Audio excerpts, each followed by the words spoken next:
La télé occupe une place importante dans ma vie. Mais ça, c'est pas ma seule télé. J'ai aussi celle-là ici. Une bonne petite télé Panasonic. 2 télés. Les Québécois ont en moyenne 2 télés et demie dans leur foyer. Je fais pas exception à la règle. Et où ma demi, vous me demanderez.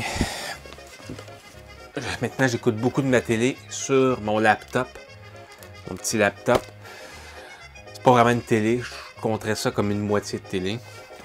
Je suis bien fier de mes télés. Cette télé-là, c'est peut-être la plus importante. Parce que c'est sur celle-là que j'ai écouté le plus de bye-bye de ma vie. C'est sûr que maintenant, j'écoute la plupart de mes bye-bye sur mon laptop. Puis le bye-bye, c'est quoi? Ben, le bye-bye, c'est l'émission de télé la plus importante du Québec. Le bye-bye, c'est en quelque sorte une émission de télé. Ça prend les tragédies, les événements les plus tristes du monde.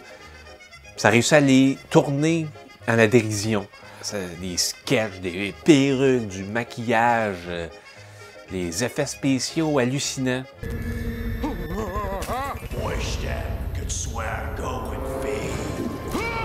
Je dirais que je fais plus partie des gens qui observent le bye-bye avec une certaine nonchalance. Pour moi, c'est plus comme historique. Ça passe à chaque bye-bye passe à l'histoire.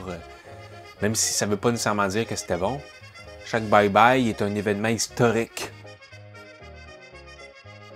Pourquoi faire la critique du bye-bye 1 an plus tard et puis comme ça de la publier sur YouTube 10 minutes avant que le nouveau bye-bye prenne le contrôle des imaginations collectives, alors que là, moi, avec mon bye-bye 2023 qui a été depuis longtemps presque un peu oublié, c'est ce qui est dommage avec les bye-bye souvent, c'est que à peine 1 mois plus tard, on n'y pense plus, puis on est déjà passé à autre chose.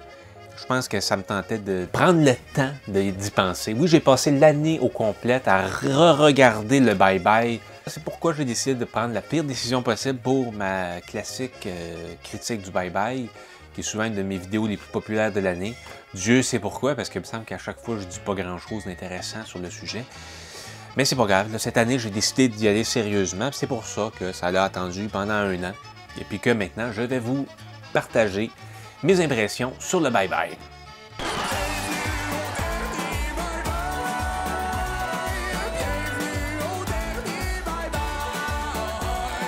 On a été quand même plusieurs en entendant la chanson à se dire « Ah, peut-être que c'est le dernier bye-bye. Peut-être que c'est la fin. » On était plusieurs quand même à y croire, parce que ça se pourrait. Ça aurait été une façon très bye-bye de l'annoncer par une chanson au début de l'émission, mais c'était une blague, et puis c'était une chanson qui ne m'a pas resté vraiment dans la tête. Qu'est-ce que c'est? Bienvenue au dernier bye-bye, quelque chose de même. Ça m'est un petit peu resté dans la tête. Pour ce qui est de mes sketchs préférés, on dirait que critique après critique, je révèle un peu mes préférences, puis ça change pas vraiment, parce que moi, j'ai des préférences très marquées pour l'humour très éclaté, disons. J'aime l'humour qu'on se dit, mais voyons donc, qu'est-ce qui se passe? Puis le bye-bye, ils vont des fois dans ce territoire-là, mais la plupart du temps, il faut quand même qu'ils restent un peu plus du côté il faut que le monde sache de quoi il est question, là.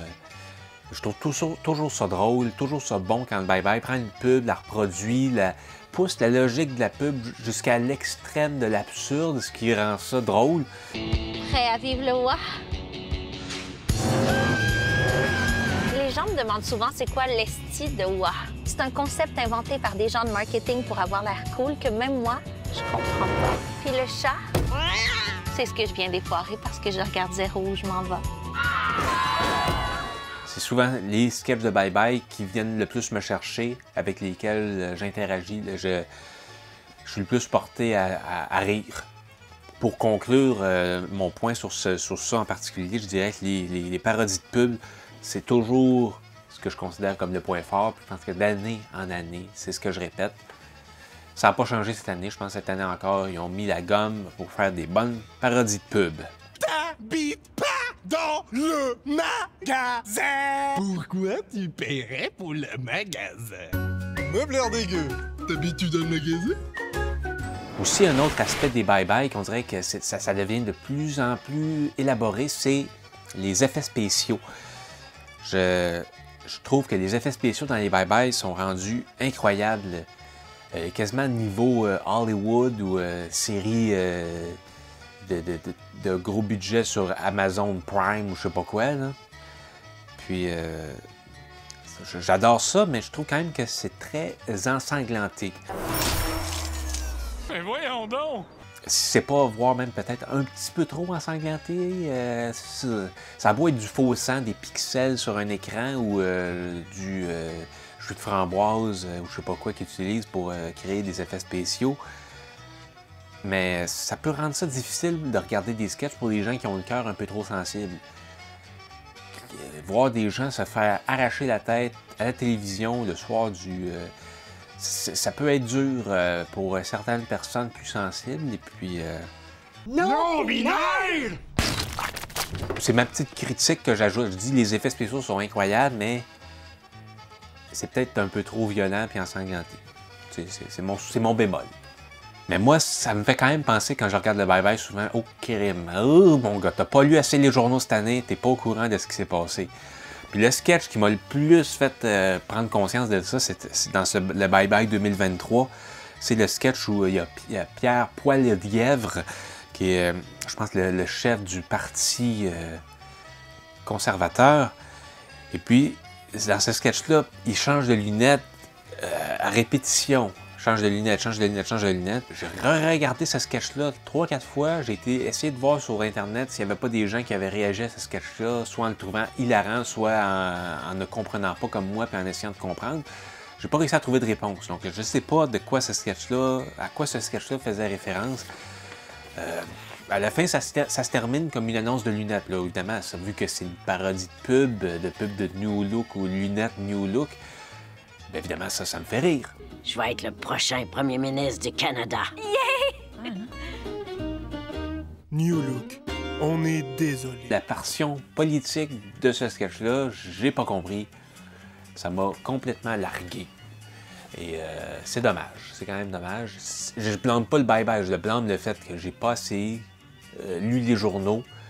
Il y a sûrement eu une histoire de jour dans les journaux à propos du fait que Pierre Poilievre a changé de lunettes, mais j'ai pas vu ça passer. Le décompte, là, ça c'est toujours un moment fort du bye-bye. C'est le moment où on fait le décompte jusqu'au au moment de la nouvelle année. J'aime que le bye-bye en profite pour que chaque chiffre soit dit par un sketch différent, qui va nous rappeler les différents sketchs qu'on vient juste de regarder. C'est important, je pense, parce que souvent, on peut regarder le bye-bye, puis même à la moitié du bye-bye, on ne se souvient pas de ce qu'il y avait au début. C'est une bonne chose. De nous rappeler les sketchs qu'on vient juste de voir, je trouve que c'est une bonne chose. Ça met en valeur le travail des artisans. Puis bon, après ça, après le décompte, c'est le moment où le monde ordinaire souhaite bonne année. Ça dure à peu près 3 minutes. 3 longues minutes. Année après année, c'est le moment que je trouve le plus plate. Le personnel du bloc opératoire vous souhaite... Après les bonnes années, il y avait le sketch des sous-marins, les têtes à claques. Toujours le fun de voir les têtes à claques sur l'écran de télévision. Monique, tu veux vraiment faire une ride de sous-marin? Mais oui, on va aller visiter le Titanic, pareil comme James Cameron. Oui. J'ai grandi avec les têtes à claques. Moi, c'est un peu ce qui m'a fait mon éducation humoristique quand j'avais 14-15 ans. Donc, ça reste important pour moi. Sinon, après ça, qu'est-ce qu'il y a eu? Il y a les... Ouais, c'est pas mal ça. Et puis, bon, évidemment, le bye-bye, c'est les pubs. Les pubs, là, les vraies pubs, pas les parodies de pubs. PMO vous invite à déposer votre verre parce que ça va grouiller dans les chaumières. PMO, ça, c'est comme une banque, une affaire de banque, je sais pas quoi. J'ai jamais vraiment trop compris c'est quoi qu'ils essayaient de vendre, mais leur pub de temps des fêtes, là où ils font la gigue là, sur le bureau, j'ai trouvé ça vraiment bon. Moi, j'aime ça quand il y a une pub te met vraiment dans l'esprit du temps des fêtes. Puis cette pub-là réussissait haut la main. L'autre pub, plus dans un registre très rigolo, je dirais, c'est si vous connaissez les films de Retour vers le passé, c'est des films des années 80, ils retournent dans le passé pour aller, je me souviens plus faire quoi, là. Si vous connaissez ce film-là, vous allez avoir trouvé sûrement la pub de tracteur Farmall. Ça a dû bien vous faire rire parce que ça faisait référence à ce film-là, puis c'était très drôle.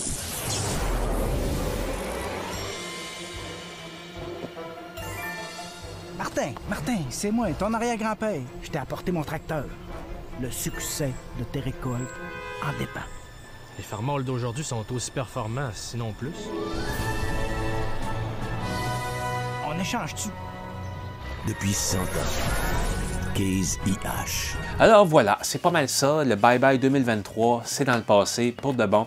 Maintenant, si vous regardez cette vidéo-là en direct le soir du 31 décembre 2024, telle qu'elle a été conçue, c'est-à-dire cette vidéo, je l'ai conçue expressément pour ça, vous mettre un amuse-gouche à la bouche en prévision du Bye Bye 2024 qui commence dans quelques minutes, si c'est pas maintenant.